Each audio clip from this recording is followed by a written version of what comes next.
What is going on, everybody? What is going on, the Catch fam? My name is John Dawson, and in today's video, we are hopping into our waiver wire ads for week 6 of the 2022 fantasy football season. If you guys do enjoy today's content, be sure to hit that like button on the way in and hit that subscribe button if you are new to the channel. It really does help us out when you guys hit that like button and consider subscribing. On top of that, feel free to drop any comments, questions, concerns pertaining to the 2022 fantasy football season down below, and I'll get back to you as soon as I possibly can. Without further ado, let's hop into today's video. And let's start with the running back position. First on the list, and probably your top priority moving into week 6 on the waiver wire, is to put in a waiver priority for Kenneth Walker of the Seattle Seahawks. Rashad Penny did exit this game against the Saints with a fractured tibia, which is going to be a long-term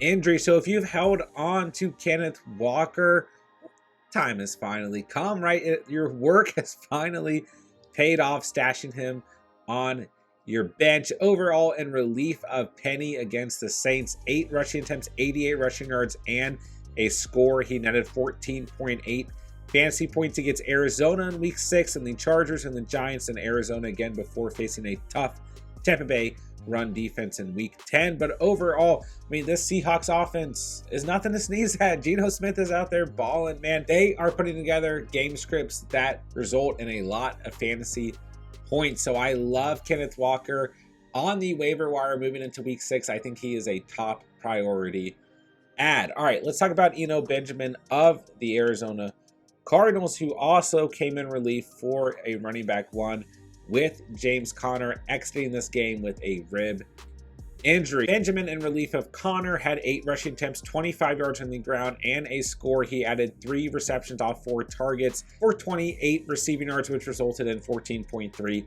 fantasy points. So on top of Conner exiting this game, Darrell Williams suffered a knee injury. So there's no doubt in my mind, and really there should be no doubt in anyone's mind, that Eno Benjamin is the RB1 at this specific moment for the Arizona Cardinals. They face Seattle in week 6. Could be a juicy matchup. We just talked about Seattle. So I think Benjamin is another player who needs to be a top priority add moving into week 6 at the running back position. The rest of the running backs on today's list, I don't think are necessarily top priority waiver ads, but kind of your next best tier. So Mike Boone had 10 total touches in the week 5 loss. Sorry to remind you guys of the Thursday night football we had to suffer through, but he hit 38 rushing yards on the ground and 47 receiving yards. So I think if you're desperate enough, you can take a chance on Mike Boone. But the way I see it, Melvin Gordon is still the 1A, and Boone will probably be the 1B, and we need to keep an eye out for Latavius Murray as well. So I think Mike Boone is more of a desperate waiver wire add, maybe in deeper leagues. All right, Isaiah P continues to be a player to just stash in case anything happens to CEH. He's rostered in about 35% of fantasy leagues according to the Sleeper app. So obviously at the time I'm recording this, the Raiders and the Chiefs have not played, but I think Isaiah P continues to be a player to keep an eye on. Deion Jackson is a complete toss-up, but Deion Jackson is more of a player to keep an eye on, right? Running back for the Indianapolis Colts, right? You really need to know what Jonathan Taylor's health as well as Nyheim Hines' health is going to look like moving in to week 6 before Deion Jackson shows any value. But if you don't have confidence in Taylor or Hines suiting up in week 6 against Jacksonville, well, Deion Jackson had a total of 13.1 fantasy points in full PPR in week 5, so he's definitely worth taking a look at. But if you end up wasting a waiver ad on Jackson because Taylor or Hines is out there, may end up hurting you on the week. So just keep an eye out for both of those running backs' health before you make your decision moving into week 6. Telvin Coleman had 2 scores. He had a touchdown on the ground and a touchdown through the air in week 5 against Carolina.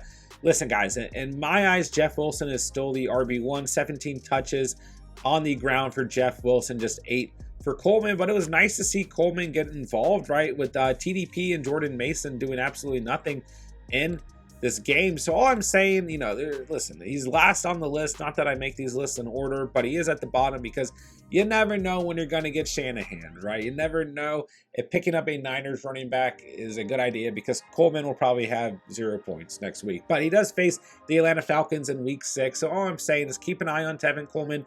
In much deeper leagues, you could go ahead and add him moving into week 6. All right, let's move on to the wide receiver position. A lot of familiar names here, but let's start with Alec Pierce, who now has double-digit fantasy points in PPR scoring formats in his last 2 matchups, and he gets Jacksonville in week 6. Listen, I just really think in full PPR leagues, Alec Pierce is going to be a player who really emerges as a consistent flex option on a weekly basis. Right, obviously, Michael Pittman is your #1 guy there, but I really think we heard about that chemistry in the offseason between Matt Ryan and Alec Pierce. Now we're kind of seeing it come to light. I think the Colts are going to be in a lot of matchups where they're playing from behind, having to keep the game competitive. So I just really like Alec Pierce overall. In full PPR scoring formats, if you're looking to roster another receiver, I think Alec Pierce is a very good option. All right, the Detroit Lions have a bye week in week 6, but so far in his last 4 matchups, Josh Reynolds has double-digit fantasy performances, right? And I mean, we've had Josh Reynolds on the waiver wire video like every week for the last 4 weeks. That chemistry between Goff and Reynolds is for real, and the Lions have proven they are going to continue to be in competitive game scripts, or at least allowing a lot of points to be scored on them and doing everything they can to also put up points. So listen, overall, the Lions coming off a very bad loss to the Patriots. They could be theoretically trending downward, but I think hopefully with the bye week, some of those guys getting healthy, they can kind of bounce back and be hopefully an offensive performing team. But regardless, I like Josh Reynolds a lot in full PPR scoring formats, regardless of if Amon-Ra St. Brown is healthy, if DJ Chark is healthy, whatever it may be. I really believe in that chemistry between Jared Goff and Josh Reynolds. I think he really does deserve to be rostered in a majority of leagues. I would consider going out and getting him now because I don't know that moving into week 7, he's going to be available if you wait. So I think enough fantasy managers will pass on Reynolds because he has the bye week here in week 6 that you should just go ahead and snag him while you can. All right, Jacoby Myers. All right, we just talked about the Lions. Talk about the team that beat the Lions pretty badly, right? 24.1 points for Myers on the day. 8 targets, 7 receptions, 111 receiving yards, and a score. Let's talk about Bailey Zappi. You know, nothing crazy from a fantasy perspective, but overall played a very good game at the quarterback position. And really, regardless of who the quarterback is, in Myers' 3 games that he's played on the season, he's had double-digit fantasy points. He gets Cleveland, Chicago, the Jets, and the Colts. It's a pretty good schedule coming up. I think Myers in full PPR absolutely deserves to be rostered. All right, moving on to Darius Slayton, right? We've been talking the last 2 or 3 weeks, right?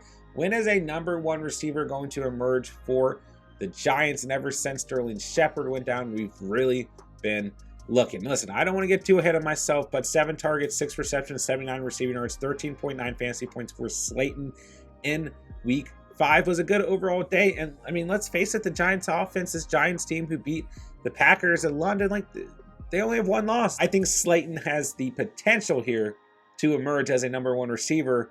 But that being said, we've said that about guys like Richie James, and it hasn't worked out. So, you know, this is more of a, if you have a belief in the Giants offense and you think Slayton's going to be the guy, go out and get him. All right, George Pickens is rostered in 71% of fantasy leagues, but I still threw his name up here because the chemistry between him and Pickett is for real. That's what we wanted to see on the week. 8 targets, 6 receptions, 83 receiving yards, 14.3 points in full PP.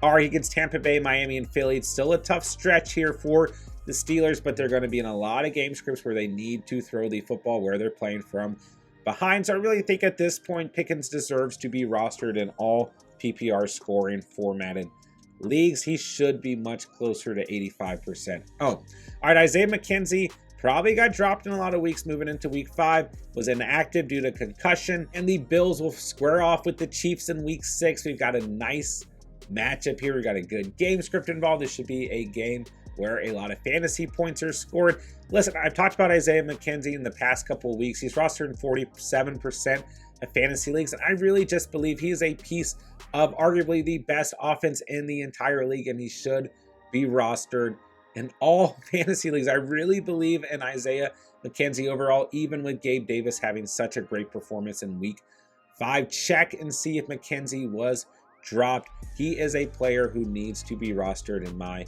humble opinion. All right, let's talk about Michael Gallup, who has looked good since coming back from injury. He is rostered in 62% of fantasy leagues. So we got some names on here that are rostered in a lot of leagues, but just players that I want you guys to continue to keep an eye on. Gallup overall, just 4 receptions, 44 receiving yards, 8.4 points in week 5. Nothing crazy compared to what he did in week 4, where he did find the end zone. I really thought he'd have a much better day against a Rams team that has not played well against opposing receivers in terms of fantasy. But regardless, he gets a competitive matchup here in week 6 against Philadelphia. Not the best matchup overall, but I think these two teams will have a really interesting matchup at the end of the day. Then he gets Detroit and Chicago, so I really think that Gallup is a player to keep an eye on and someone you should absolutely be considering rostering on your bench. Rondell Moore had a really good day against the Philadelphia Eagles. 13.1 fantasy points, 8 targets, 7 receptions, 68 receiving yards. He gets Seattle, the Saints, Minnesota, then Seattle again, then the Rams. It's a really good upcoming weeks, but we have to keep in mind that DeAndre Hopkins is coming back for the Arizona Cardinals. We've seen Greg Dortch really be kind of worked out of this offense, which has surprised me, but it looks like Rondell Moore could really be the next target for Kyler Murray overall. And I think even when Hopkins comes back to this offense, we could still see some solid stat lines for Rondell Moore, especially looking at the upcoming schedule. So be a little wary here. Hopkins is going to affect Moore's usage, but he's not going to do so in week 6. So I think that Moore, if you're moving into week 6 and you're a little bit desperate for a flex player, is a really good option overall. All right, moving on to the quarterbacks and tight ends very quickly. Jimmy Garoppolo is a streaming option, not my favorite streaming option, but he gets Atlanta in week 6, coming off of an 18-point performance, 253 passing yards, 2 scores through the air. So if you're desperate enough, if you're in a double quarterback league, a super flex league, I do think Jimmy G is someone you can consider adding and streaming moving into week 6. Man, we talked about it last week. It's time to put some respect on Geno Smith's name. And holy cow, he continues to perform at a high level overall. No interceptions, no fumbles here in week 5 for Geno Smith. 13 yards on the ground, nothing crazy there, but 268 passing yards and 3 touchdowns for Geno Smith. He gets Arizona, the Chargers, the Giants, and Arizona again before facing Tampa Bay. So it's a good enough couple of weeks, and I get that they lost this game, but like Geno Smith is still playing really good football, and most importantly, very good football from a fantasy perspective. He's a top 10 quarterback in fantasy football. Geno Smith deserves to be rostered. He's rostered in 39% of leagues right now, according to Sleeper. He needs to be rostered in more leagues overall. All right, Danny Dimes. Talk about Danny Dimes, man. Does 12.3 fantasy points overall.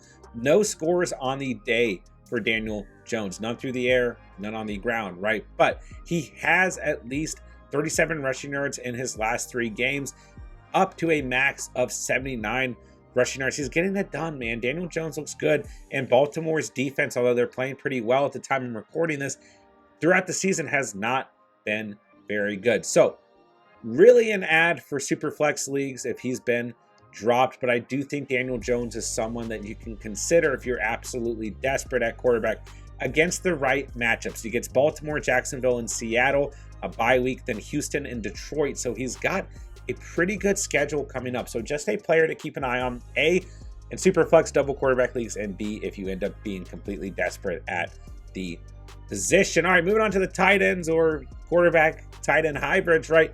Taysom Hill went absolutely crazy. I just think it's hilarious. I don't remember which one of you guys asked me, standard scoring format, should I start Taysom Hill? I need a boom play at the tight end position. We looked at it, man. Going into week 4, he was tight end 11 in standard. Then he has 34.8 points overall. And week 5, a massive performance against the Seahawks. Listen, guys, if you play in a league where you can play Taysom Hill at quarterback or tight end, especially if it's a double quarterback league or super flex league, like, he's an advantage player, right? And I did say, right, like if you play in standard, right, then yeah, maybe we should start him, but just be prepared to be disappointed. And I still think that's true with Taysom Hill, even coming off of a 34-point game. If you're going to start him, that's kind of the issue. Like, you got to be prepared to be disappointed overall. But listen, at this point, like, Taysom Hill is worth rostering, and I know a lot of you guys out there are struggling at the tight end position. So I think, hey, let's go ahead and roster Taysom Hill. Don't expect a 34-point game on a weekly basis, but man, he looked good out there. He went absolutely crazy. So against the right teams, I do think he is a player we can definitely consider starting overall. Hayden Hurst has a touchdown here on Sunday Night Football. He has a touchdown in week 4. He's close to 20 points at the time I'm recording this at 17.3, 6 receptions and a score. Still has time to add to that, but he now has a touchdown in his last 2 games. He gets the Saints, Atlanta, Cleveland, and Carolina. It's a good upcoming schedule for the Bengals. Hayden Hurst needs to be rostered in more fantasy leagues. He's rostered in 38% of fantasy leagues at the moment. Going into week 5, he was a top 15 tight end, and he'll probably move up a couple slots after tonight. So I think he is one of the better options overall, looking at who is probably available on your waiver wire. All right, Evan Ingram rostered in just 26% of fantasy leagues, 12.9 points in week 5, 10 targets, 6 receptions, 69 receiving yards overall. He gets the Colts next week, then the Giants. So I like where Evan Ingram is at in full PPR scoring formats. Don't get me wrong, a lot of these tight ends that you're looking at on the waiver wire, like week to week, they're not going to be consistent, but I do think Evan Ingram is somebody that you can continue to take a shot on overall. All right, last week we talked a lot about Will Dissly, who was tight end 10 in PPR going in to week 5. He finished in week 5 with just 4.1 fantasy points, 2 receptions for 21 receiving yards. But Arizona, who he faces in week 6, has been very, very bad against opposing tight ends. So I think this is a desperation play. I really like Dissly going into the week, but I still told you guys he's 110% touchdown dependent, and that continues to be true. And Noah Fant, it's worth noting, had a season high target rate of 5 targets in week 5. So maybe something to keep an eye on there. But like I said, Arizona's been very bad against opposing tight ends. So if you need to stream a tight end here in week 6, I think Will Dissly is worth it if there's not better options out there. All right, last tight end to talk about, we got Hunter Henry, who almost had a double-digit fantasy performance in week 5 against Detroit, 9.4 points on the day, 5 targets, 4 receptions, 54 receiving yards. He gets Cleveland, Chicago, the Jets, and the Colts. So there's some good upcoming matchups here for Hunter Henry, and I think this has more to do with if Bailey Zappi is starting, the chemistry between the two was good, and Bailey Zappi was looking to Hunter Henry as a security blanket. So I think they're going to try and sit Mac Jones and try and get him fully healthy, which of course, Mac Jones and Hunter Henry historically have had a good connection as well. But what I'm saying here is that Bailey Zappi is the starting quarterback. He's going to continue to look to Hunter Henry as a security blanket. So if you're absolutely desperate in deeper leagues, full PPR leagues, you can take a chance on Hunter Henry moving into week 6. And that'll do it for today's video. If you guys did enjoy the content, be sure to hit that like button on the way out. Hit that subscribe button, of course, if you're new to the channel. And feel free to drop any comments, questions, concerns pertaining to the 2022 fantasy football season. And I will get back to you as soon as I possibly can. With that, I'll say thank you guys so much for watching and or listening. And remember, you saw it here on The Catch.